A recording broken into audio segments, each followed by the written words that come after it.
Ils sont la fine fleur du football haïtien et ils s'entraînent à Dunkerque.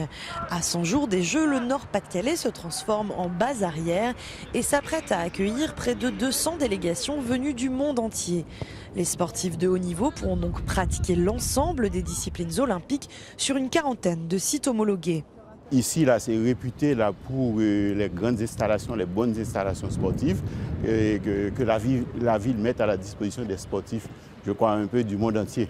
Sur les 3 dernières années, 600 millions d'euros ont été investis dans le projet par les différentes collectivités.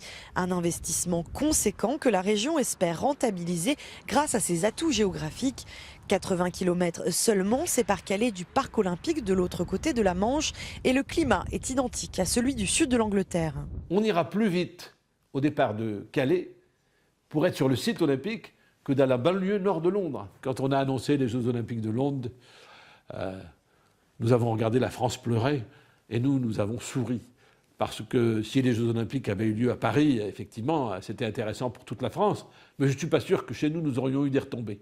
Mais surtout, le Pas-de-Calais mise sur des considérations économiques pour attirer les athlètes. Hôtellerie et restauration sont moins chers qu'outre-Manche et l'accès au terrain d'entraînement est entièrement gratuit.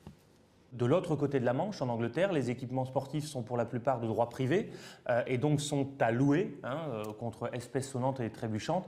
Et pour vous donner une illustration, une salle de basket tout à fait classique, pour une semaine, c'est 60 000 livres. L'argument est séduisant et les hôtels de la région affichent déjà complet pour la période des Jeux. Le Pas-de-Calais en appelle désormais à l'hospitalité de ses habitants pour accueillir les milliers de visiteurs qui devraient transiter cet été par le nord de la France.